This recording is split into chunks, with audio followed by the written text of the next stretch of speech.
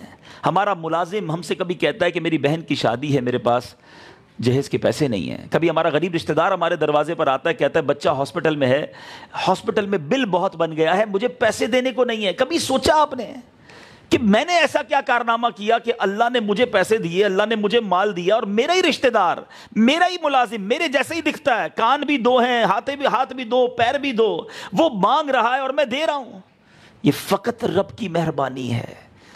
اس بارے میں کبھی سوچا کرو کہ میں بھی ہو سکتا تھا. کبھی آپ غور ذرا کر لے سارے, کبھی اللہ نہ کرے ایسی نوبت آتی کہ میں کسی کے گھر پہ جاتا اور کہتا بہن کی شادی ہے, سسرال والوں نے تاریخ دے دی ہے اور جہیز کے لیے رقم نہیں ہے. کیا یہ جملے نکلتے کیسے زبان سے؟ اس وقت دل میں کیا کیفیت ہوتی؟ سوچئے ان لوگوں کے بارے میں جو آج ہم سے پیسے لینے, مدد مانگنے آتے ہیں. اللہ نے مجھے اور آپ کو ان سے کروڑوں درجے اچھا بنایا, مگر ان کو تکلیف دے رہے ہو. ان کی مدد کر کے کوئی احسان جتاتا ہے؟ ہونا یہ چاہیے کہ بندہ ساتھ سجدہ کرے کہ اللہ تیری مہربانی, اتنا بڑا تو نے مجھ پہ کرم کیا کہ تیرے لاکھوں بندے ہیں, تو نے اس میں مجھے چن کر مجھے دینے والا بنایا. لوگ بعض اوقات زکوٰۃ دیتے وقت, صدقہ دیتے وقت گلٹی برڈن فیل کرتے ہیں. اوہ 10 لاکھ روپے زکوٰۃ دینی پڑے گی, 20 لاکھ روپے زکوٰۃ بن جائے گی. اللہ کے بندوں, جس کی 20 لاکھ زکوٰۃ ہے اس کو 20 لاکھ زیادہ لگ رہے ہیں. وہ یہ شکر ادا کیوں نہیں کرتا کہ اللہ نے 8 کروڑ دیے تو 20 لاکھ زکوٰۃ بن رہی ہے نا؟ مجھے تو اللہ کا یہ شکر ادا کرنا چاہیے تھا کہ مالک نے دینے والا بنایا, بندہ تھوڑی اور زیادہ دے دے. اور یہ طے ہے کہ جو زکوٰۃ پوری دیتا ہے اگلے سال اور زیادہ دیتا ہے, کیونکہ اس کا مال اور بڑھ جاتا ہے. اللہ اس کے صدقے کی وجہ سے اس کے مال میں اور برکت ڈال دیتا ہے. مگر پلیز کسی پر احسان نہ جتائیں, کسی کو یاد نہ دلائیں کہ میں نے تمہاری مدد کی تھی. اسی طرح ایک اور ہم مسٹیک کر جاتے ہیں, وہ کیا ہے؟ ہم جتاتے تو نہیں ہیں, احسان تو نہیں جتاتے, ایکسپیکٹ کرتے ہیں کچھ. مثال کے طور پہ کسی کو گھر بنا دیا, یار گھر بنا دیا, اپنے گھر پہ چائے پہ ابھی تک نہیں بلایا. اچھا یار قرضہ دیا تھا, اتنی مشکل میں تھا, معاملہ اس کا ٹھیک کر دیا, نکلتے ہوئے سلام بھی نہیں لیتا. یہ کیا ہے؟ آپ سے کیوں سلام لے, آپ کو کیوں گھر بلائے, آپ کی ایکسٹرا عزت کیوں کرے؟ کرنا چاہیے وہ الگ بات ہے, آپ کی ایکسپیکٹیشن کیوں ہے؟ کسی کو عمرے پہ بھیج دیا, حج پہ بھیجا, اب کہیں گے دیکھو میرے ابو کے نام کا عمرہ بھی کرنا, کعبے کے سامنے جا کر پہلی میرے لیے دعا کرنی ہے, ہر چکر میں میرا نام لینا ہے. یہ کیا ہے؟ کیا یہ بدلہ نہیں ہے؟ آپ جو دے رہے ہیں اس کے بدلے بندوں سے کیوں مانگ رہے ہیں؟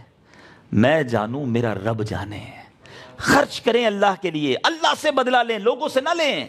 پھر دیکھیں اس کا اجر کیا ہے.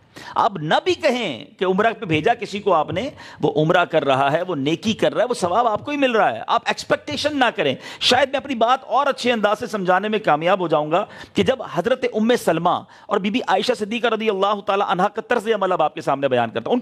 ان کا اسٹائل کیا تھا.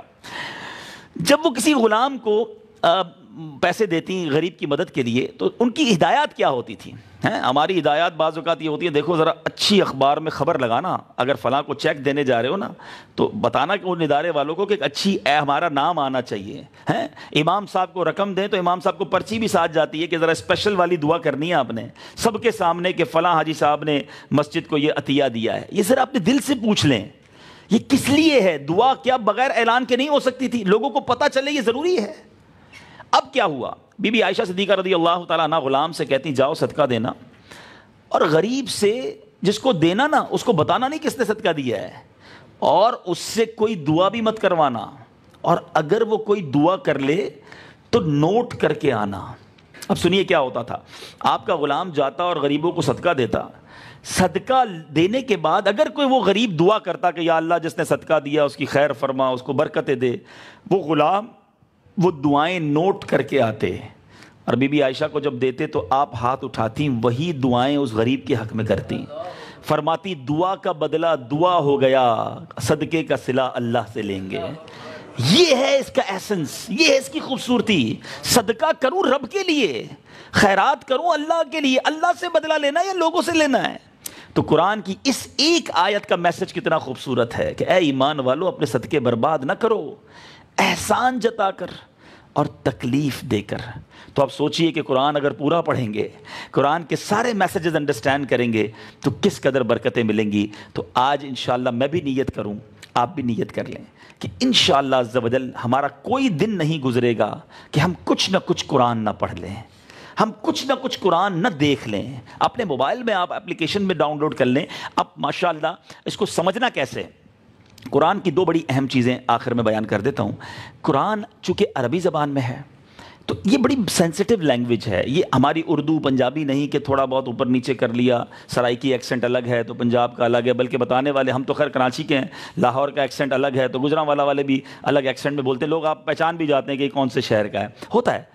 لیکن قرآن ہمیں اپنے سٹائل میں نہیں, قرآن کو عربی انداز میں پڑھنا ہوگا کیونکہ یہ عربک زبان میں ہے نا.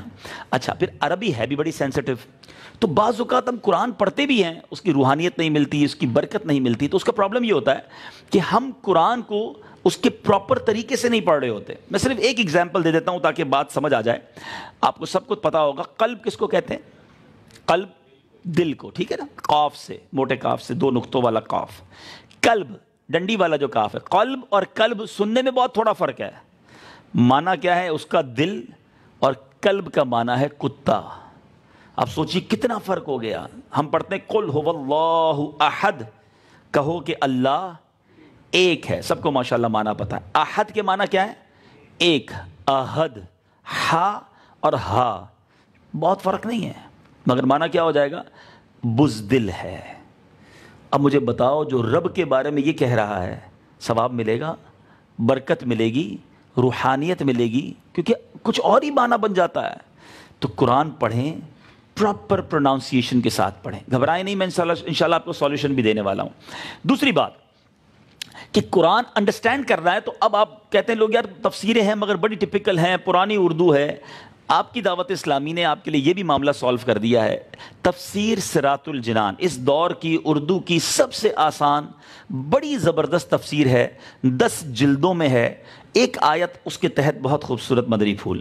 آپ اس کو موبائل میں ڈاؤن لوڈ بھی کر سکتے ہیں, اپلیکیشن موجود ہے تفسیر صراط الجنان. آپ تفسیر قرآن دعوت اسلامی لکھیں گے ایپ اسٹور پر, پلے اسٹور پر, آپ ڈاؤن لوڈ کر لیں. روز کی تھوڑی 2 آیتیں پڑھ لیں. میں نہیں کہتا آپ بہت زیادہ پڑھیں, تھوڑا کریں اور کنٹینیو کریں. تو آپ 2 آیتیں 3 آیتیں روز کی پڑھیں, آپ کنیکٹ ہو جائیں گے قرآن کے ساتھ, اب انڈرسٹینڈ کرنے والے بن جائیں گے. پروناؤنسیشن کہاں سے ٹھیک ہوں گے؟ ویسے تو دعوت اسلامی نے اس کے بہت شاندار نظام بنایا, ہم نے بچوں کے مدرسے بنائے. آپ کو جان کر خوشی ہوگی کہ اس وقت دعوت اسلامی کے 3000 سے زیادہ مدرسے ہیں, جس میں 74,000 سے زیادہ حافظ قرآن بن چکے ہیں. میں دوبارہ ریپیٹ کرتا ہوں, اٹس ناٹ آرڈنری تھنگ.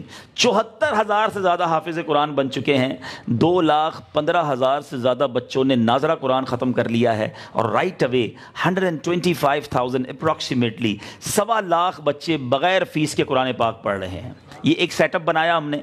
بڑوں کے لیے کیا کیا, اب جتنے بڑے ہیں, کاروباری لوگ ہیں, بزنس کمیونٹی کے لوگ ہیں, مصروف لوگ ہیں, وہ تو ظاہر ہے بچے کے مدرسے میں نہیں آ سکتے. ہم نے پاکستان بھر نہیں بلکہ دنیا کے کونے کونے میں مسجدوں میں مدرسے لگا دیے ہاف این آور کے, جس کو ہم کہتے ہیں مدرسۃ المدینہ بالغان.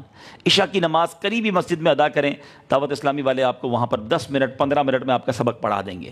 مگر اس کے باوجود ہم نے دیکھا کہ کچھ کمیونٹی ایسی ہے جو عشاء تک بھی فارغ نہیں ہوتی کام کاج سے, بزی زیادہ ہوتے ہیں, ٹائم نہیں دے پاتے. ایبراڈ بھی یہی پرابلم تھا.